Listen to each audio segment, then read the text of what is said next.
Francine Muyumba est la présidente de l'Union panafricaine de la jeunesse, bien évidemment congolaise, de la République du Congo, et aussi une femme.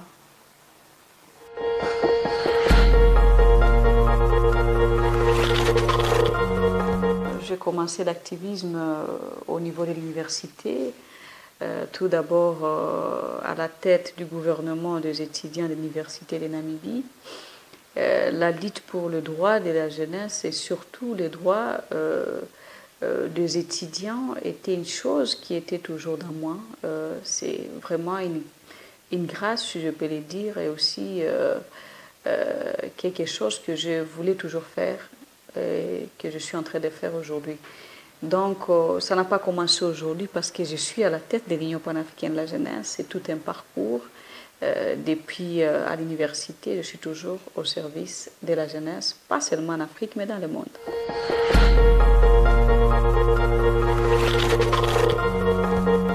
Tout à fait. Il faut tout d'abord la volonté politique des dirigeants africains. À ce qui concerne le développement de la jeunesse, bien sûr, l'investissement dans la jeunesse. Qui parle de l'investissement dans la jeunesse voit automatiquement l'autonomisation de la jeunesse.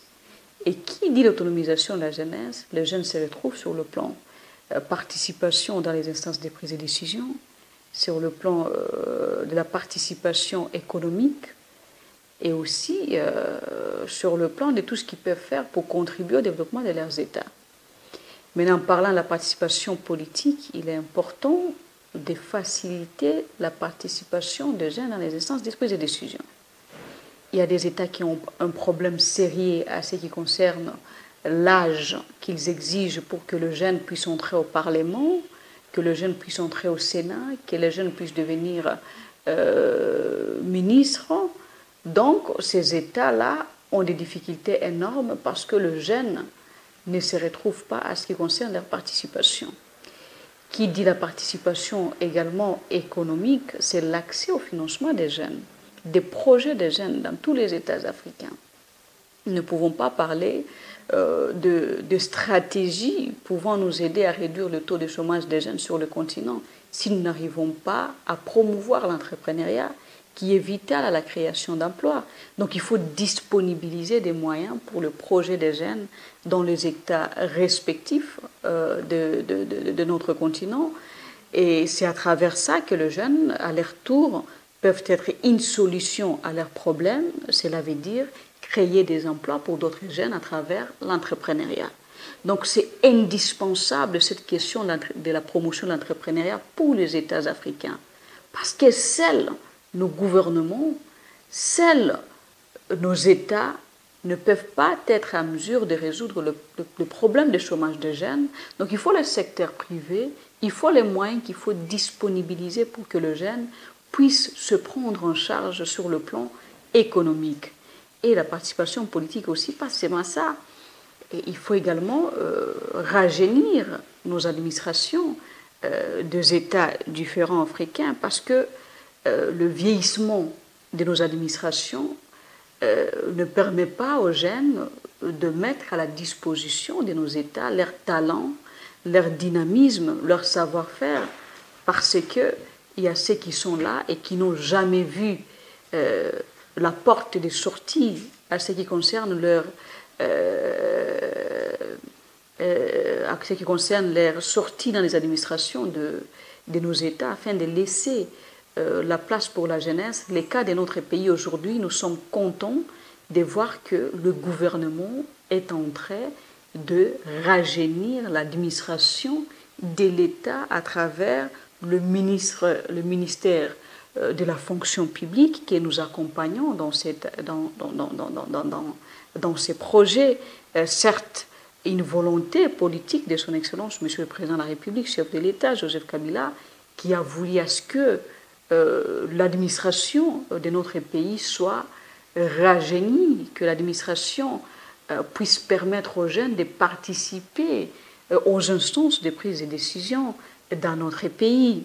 Aujourd'hui, il y a eu des sensibilisations dans tous les pays et les jeunes seront d'ici là, avant la fin du mois de janvier 2018, recrutés, donc passer d'abord au concours et après ces concours qui sera sans clientélisme, favoritisme ou avec des antivaleurs qu'on ne peut pas accepter, ces jeunes seront recrutés par les gouvernements et ils vont intégrer l'administration de l'État.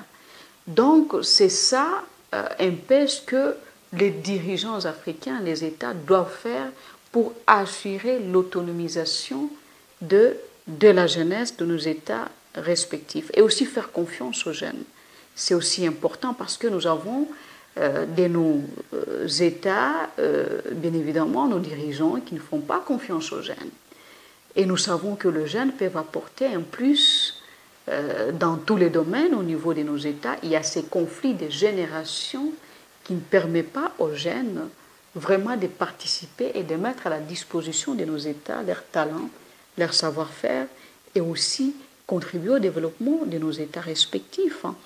Nous ne sommes plus à l'époque où on voyait les jeunes comme ceux qui sont le problème, mais aujourd'hui cette dividende démographique est la solution pour nos États respectifs. Il ne faut pas que le jeune soit un problème à un État, mais les jeunes sont de solutions aux problèmes de nos États respectifs, même sur le plan politique.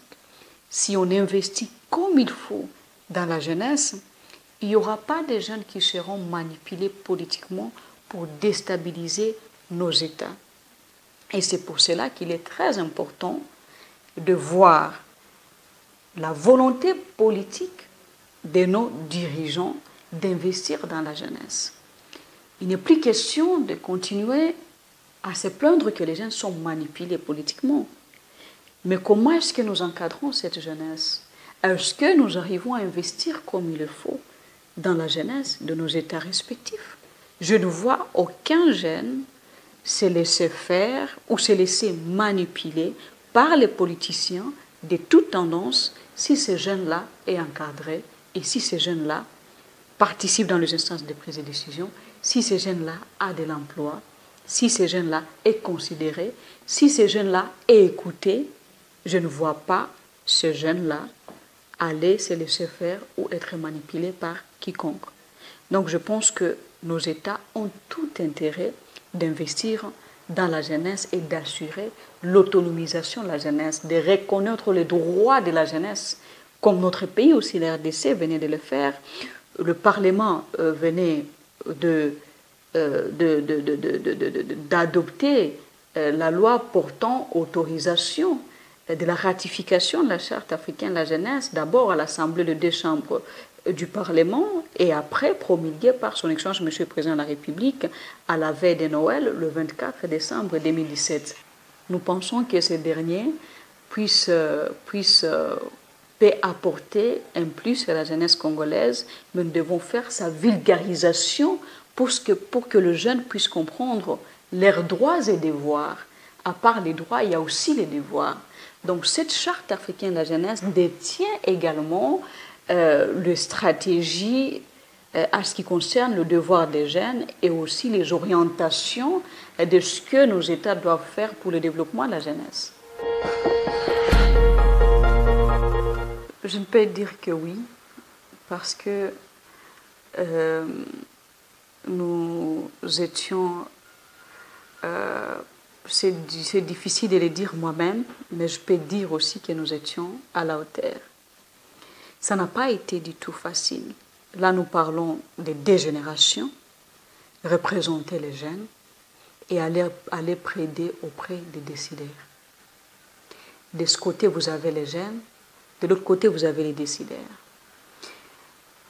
Et je peux dire qu'il reste encore plusieurs défis à relever, si je peux le dire, mais je suis fière de vous dire que nous étions quand même à la hauteur.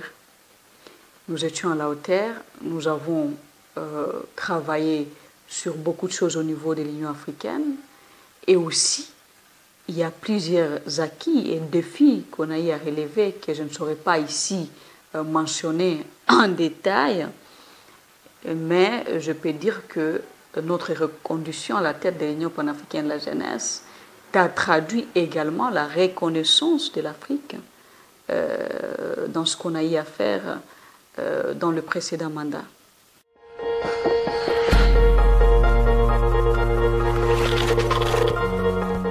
Je peux tout d'abord dire que la RDC s'est positionnée diplomatiquement à ce qui concerne sa participation dans les instances internationales. Là, nous parlons de la RDC, parler de l'avenir, porter la voix pour l'avenir de la jeunesse d'un continent qui représente la plus grande partie de la population du continent. Ce n'est pas une tâche facile. Ça montre également l'image de notre pays à l'extérieur. Le monde et l'Afrique reconnaissent que la RDC existe. Et la RDC peut jouer un grand rôle dans la scène internationale. Et à part ça, au niveau national, je peux dire qu'on parlait moins de la jeunesse. Avant notre élection en 2014 à la tête de l'Union panafricaine de la jeunesse, notre pays parlait moins de la jeunesse. Mais aujourd'hui, on en parle plus. Aujourd'hui, nous avons une charte africaine de la jeunesse ratifiée. Aujourd'hui, nous avons l'administration de l'État qui est en train d'être rajeunie. Aujourd'hui, nous avons l'initiative de son Excellence Monsieur le Président de la République de la création d'un fonds national pour la promotion de l'entrepreneuriat et de l'emploi des jeunes. Aujourd'hui, nous avons tant d'autres initiatives et au même moment, nous avons la conscientisation des jeunes en ce qui concerne leurs droits. Parce qu'aujourd'hui, je peux dire qu'il y a plusieurs Francine Muyumba dans plusieurs provinces de la République. Il y a plusieurs jeunes talents, il y a plusieurs jeunes intelligents, il y a plusieurs jeunes qui peuvent plus porter la voix que moi-même, et j'en suis fière parce que ce sont les jeunes qui commencent à se défendre et à défendre leurs droits à tous les niveaux. Maintenant, dans ce second mandat, nous devons faire les suivis pour que toutes ces choses puissent se réaliser et permettre à ce que la jeunesse congolaise s'y retrouve. Donc je ferai plus, je passerai beaucoup de temps plus au niveau national qu'au niveau international pour que la jeunesse de mon pays puisse s'y retrouver pendant ce deuxième mandat. Je ne peux pas dire que j'étais là pour résoudre tous les problèmes de la jeunesse congolaise. Mon rôle est simple et celui de porter la voix. Et il revient aux décideurs d'investir dans la jeunesse et de réaliser des programmes concrets sur le développement de la jeunesse. Et la question de la jeunesse est une question multisectorielle. Ce n'est pas une question qui appartient seulement à la présidente de l'IPJ, ni au ministère de la Jeunesse. C'est un problème de tout un gouvernement, de toute une république, de l'Assemblée nationale, du Sénat, aussi du secteur privé et également des journalistes, bien évidemment, pour vulgariser et défendre les droits de la jeunesse à tous les niveaux.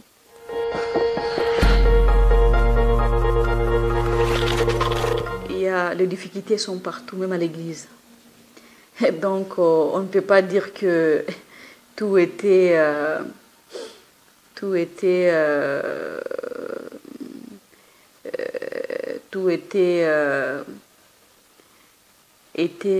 bien. On ne peut pas dire qu'il n'y avait pas de difficultés. Il y avait plusieurs difficultés. Et quand on parle d'un continent, on ne parlait pas d'un État. Là, on ne parlait pas de la RDC seulement. Là, on parle d'une tâche de 55 États, dont chaque État a ses problèmes et a sa jeunesse. Une jeunesse qui se comporte selon les réalités sur terrain.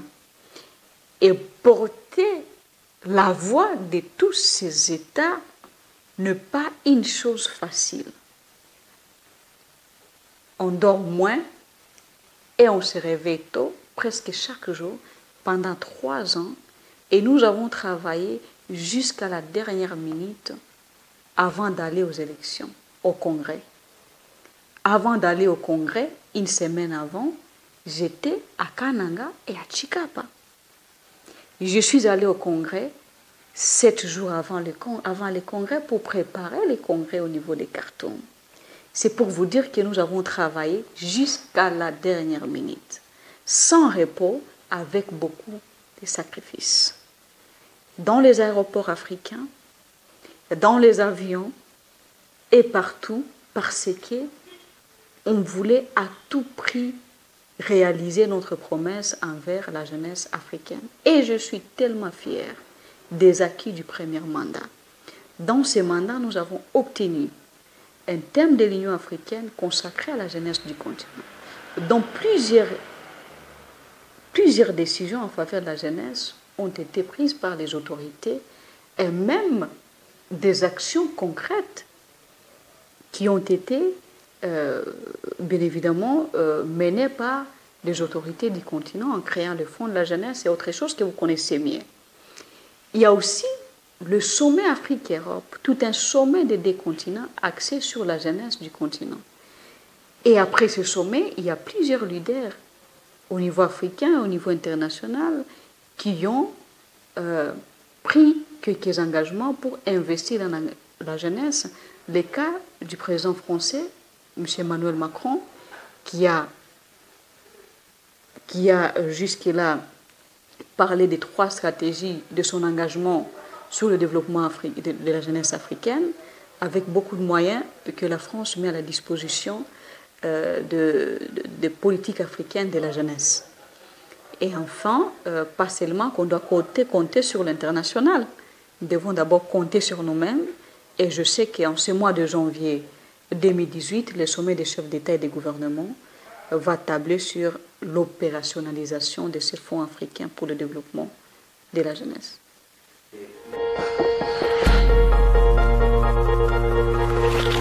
De la réélection de la République du Congo. Là, c'est la RDC qui a été réélue à travers mon humble personne, avec un mandat du pays, de la RDC. Ce n'est pas les individus qui postulent, ce sont les États qui postulent. Et là, avec notre réélection, ça traduit le fruit du travail qu'on a eu à faire pendant les 3 ans de notre mandat. La RDC avait respecté ses obligations étant que présidente au niveau de l'Union panafricaine de la jeunesse. Le gouvernement congolais avait accompagné ces mandats de la République à travers le ministère des Affaires étrangères. Et nous voici, ce n'est pas le résultat d'une personne, Francine Mulumba, mais plutôt de toute une nation, parce qu'il y a eu l'accompagnement de la diplomatie congolaise, il y a eu également l'accompagnement de notre peuple, la population, le peuple congolais, d'une manière ou d'une autre. Quand je me déplace, je reçois des coups de fil de nos compatriotes pour dire que voilà, vous allez dans tel endroit, il faut tenir tel genre de discours, il faut faire ceci, cela. Donc, notre peuple, nos compatriotes, d'une manière ou d'une autre, dans le pays comme à l'étranger, ont contribué énormément à la réussite de notre mandat, notre précédent mandat, et aussi nos diplomates à l'extérieur du pays, notamment nos ambassadeurs dans tous les pays où j'ai visité. Nous étions toujours accompagnés par les ambassades de la République démocratique du Congo dans tous les travaux qu'on a y à mener dans les différents États africains, tout comme en dehors de l'Afrique, ils étaient toujours là pour soutenir les mandats de la RDC. Donc je ne peux pas ici dire que c'est Francine Muyumba qui était derrière la réussite seulement du mandat de la RDC. Certes que c'est derrière aussi notre dynamisme, néanmoins il y a eu l'accompagnement du pays parce que c'est un mandat de la nation et nous devons conduire ce mandat de telle sorte que ce soit le pays qui gagne, mais non l'individu ou la personne de Francine Muyumba.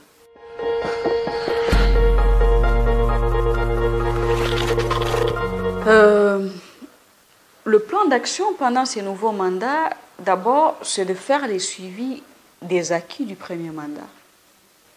voir comment relever les défis du précédent mandat, le défi qu'on n'a pas eu à relever pendant le premier mandat. Maintenant, dans ce deuxième mandat, nous devons prioriser ces défis afin de voir comment réaliser certaines choses sur le plan concret. Et aussi, comme je venais de le dire tout à l'heure, je vais plus passer mon temps dans le pays qu'à l'extérieur. J'ai des jeunes, le leader des jeunes qui venait d'être élu dans mon équipe, je ne travaille pas seul, nous sommes au nombre de 13, dont 2 représentants de chaque région, y compris la diaspora. Nous sommes maintenant au nombre de 15 d'aides de la diaspora. Alors, dans ces aides de la diaspora, il y a également un jeune Congolais qu'on a eu également à promouvoir, d'origine congolaise, mais de la nationalité belge. Comme il est dans la diaspora, il ne représente pas la RDC, mais il représente la jeunesse de la diaspora africaine. Donc, je serai plus avec les jeunes de notre pays au niveau des provinces parce que nous avons beaucoup à faire à Kananga comme à Tshikapa, à Nituri comme dans le Bas-Ouélé, dans l'Équateur comme dans le Bandundu, dans la province du Congo central comme dans le Sud Kivu et dans le Nord Kivu, dans les Tanganyika comme au Lualaba, au Lomami comme au Katanga. Donc nous avons beaucoup à faire avec cette jeunesse dans toutes les provinces du pays, bien évidemment avec l'accompagnement des autorités. Parce que ce n'est pas moi qui va aller résoudre le problème des jeunes Congolais sur le terrain, mais accompagner le gouvernement de la RDC pour que le gouvernement, à son tour, puisse réaliser des programmes concrets. Donc il faut faire confiance à la jeunesse congolaise. Il faut faire participer cette jeunesse. Il faut renouveler, y compris la classe politique, après les rajeunissements également de l'administration, de l'État. Parce que qui parle de la RDC aujourd'hui voit l'aspect politique. Et l'aspect politique, ce sont ces jeunes qui sont utilisés et manipulés également par les classes politiques de toutes tendances. Nous voulons aussi voir de nouveaux figures en ce qui concerne la classe politique dans notre pays. Nous voyons les mêmes figures qui étaient à Sun City, nous voyons les mêmes figures qui étaient à Addis Abeba, nous voyons les mêmes figures qui étaient dans les autres pays quand il s'agissait bien évidemment des négociations sur la RDC, des négociations sur l'avenir de notre pays. Mais cette fois-ci, nous avons besoin de voir également les jeunes qui prennent le devant pour la destinée de notre pays.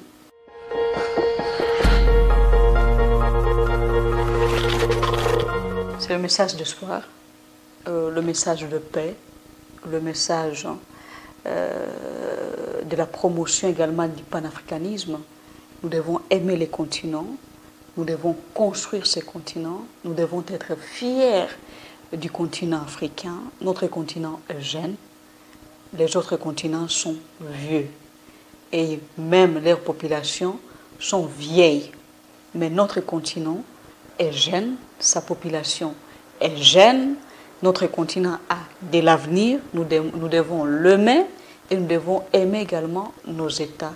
Ne détruisons pas les acquis de nos pères fondateurs parce que l'Afrique reste l'Afrique et les Africains doivent être le premier à bénéficier de nos ressources, bien évidemment, et de la richesse de l'Afrique. Donc c'est un message de paix. Il faut aussi aimer le travail, que les jeunes ne cherchent pas la facilité.